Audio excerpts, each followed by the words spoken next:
How much time do you spend every day working on your dream? In the last 90 days, how many books have you read? In the last year, what new skill or knowledge have you acquired? What kind of investment have you made in you? You don't want it badder than you want to party. You don't want it as much as you want to be cool. Most of you don't want success as much as you want to sleep. Some of you love sleep more than you love success. And I'm here to tell you today, if you're going to be successful, you've got to be willing to give up sleep. There is no shortcut. There is no hack. There's no sweatless solution. You're gonna have to work. There is always weakness to work on. Always. A lot of them. Why would we allow ourselves to make easy excuses? Why would you allow that? Are you going to make today count? Because that's all you can control. And that's all that matters. It doesn't matter where you start, guys. It doesn't matter what talents you're born with. It's about where you finish. And this race isn't over. It's not over. You could still come in first in the marathon. But you gotta start today. You gotta start now. You have everything you have. Everything you need is inside you. But I realize that doesn't mean just because you don't think you're good enough, doesn't mean you can't be good. Doesn't mean you can't be great. Doesn't mean you can't carry on. But it's not going to always be like this. Your condition is not your conclusion. Nothing is impossible. So you have to decide before you leave, what's that first thing that's been impossible for you? I want you to attack it and overcome it. Because if you run from the adversity that you're going through today, you'll forever be at that level in which you're going through for the rest of your life. One day you'll look back on your life and appreciate the struggle and have nothing but gratitude for everything that happened along the way. And you come to recognize that in return, you're given the chance to earn the greatest edge of all, and one that can never be taken away. You have enough right now to change your life. You have enough right now to flip this world upside down. You have enough. You got enough power. You got enough anointing. You got enough grace. You got enough patience. You got enough gifting to make your money, get out of debt, get yourself together, and change everything about your world. Realize that you have the ability to make an impact. You have an opportunity to change that story in your head. Put yourself out there, because when you do, amazing things happen. The essence of life is growth. The essence of life is growth, to do the best you can. And here's what's interesting. Humans are the only life form that will do less than they possibly can. Humans are the only life form that will settle for less. Every other life form except human beings strive to its maximum capacity. How tall will a tree grow? Approximately as tall as it possibly can. You never heard of a tree growing half as high as it could. No, trees don't grow half. Trees send their roots down as deep as possible, stretch their limbs up as high as possible, produce every leaf possible and every fruit possible. As a matter of fact, you never heard of a human physically growing half.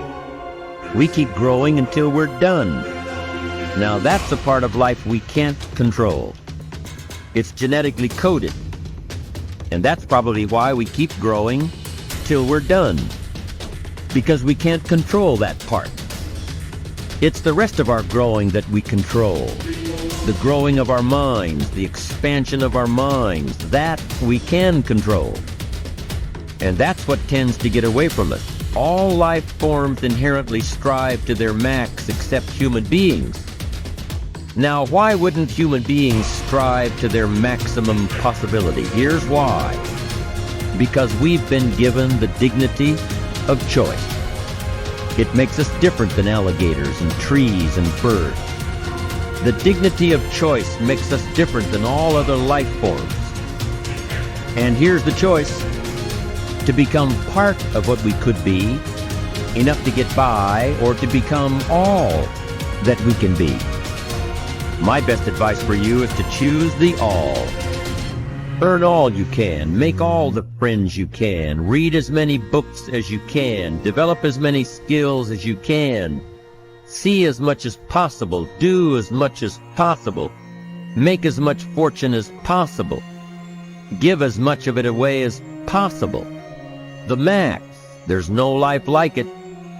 I'm telling you, once I got on track, I've never looked back. Pick up the challenge. Go for it. Take the best of the two easies. Take the route of it's easy to get ahead. It's easy to do all you can. It's easy to succeed. It's easy to have financial freedom. The more you do, the more you get. See, if you're playing it safe, you're not going to win. If you're playing it safe, like that old saying, you know, you were taught when you were a little girl, better to be safe than sorry. Well, that's a bunch of crap. It's not better to be safe than sorry. It's by trying things that you figure out how far you can go. You got to get outside the box. Like it's reported, Edison tried 3,000 ways before he built the incandescent light. He said he didn't fail 3,000 times. He said there was 3,000 different steps to building a light bulb. Well, there's different steps to get to where you're going. And I really do treat winning and losing exactly the same. I do not let it upset me. Do you think that's a big part of why you're so successful? Well, it's part of why I enjoy it. Yeah, I think it is, because I'll try anything. Like if I'm into an idea, the idea of losing never enters my mind. See, I have worked with giants. I had the good fortune of working with Sir Edmund Hillary. He was the first man to stand on top of the world. And I worked with him on 3 different occasions. And the only difference in Ed Hillary and Bob Proctor is in his size. Now, he's gone now, but he was a big man.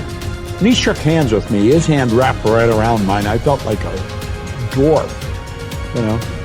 And talking to him, like it never entered his mind he wouldn't get to the top of the mountain. But he failed in 1951. He failed in 1952. It wasn't until 1953 that he got to the top of the mountain. Now, people had died for centuries trying to do that. He said, I knew if I could see it in here, I could hold it out here. Stella Mann wrote that in a book. You can see it in your head, you can hold it in your hand. And that's right. And if you're not prepared to lose, you're never going to win, because you're always playing it safe. And there's no reward in that. Dare to go forward. Winston Churchill once said, courage is rightly considered the foremost of the virtues, because upon it all others depend. Courage is the chief distinguishing characteristic of the true leader. It is almost always visible in the leader's words and actions. It is absolutely indispensable to success, happiness, and the ability to motivate other people to be the best they can be. Follow through on your vision. In a way, it is easy to develop a big vision for yourself and for the person you want to be. It is easy to commit yourself to living with complete integrity. But it requires incredible courage to follow through on your vision and on your commitments. You see, as soon as you set a high goal or standard for yourself, you will run into all kinds of difficulties and setbacks. Refuse to compromise.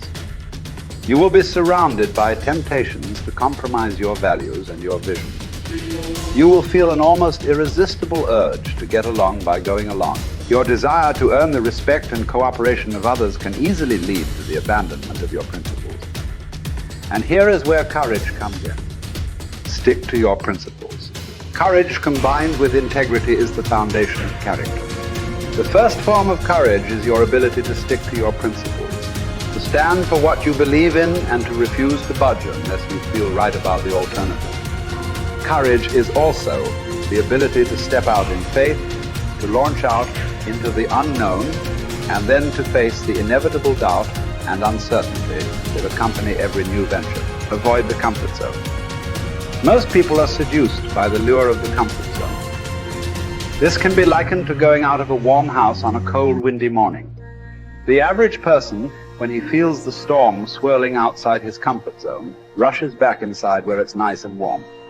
But not the true leader. The true leader has the courage to step away from the familiar and comfortable and to face the unknown with no guarantees of success.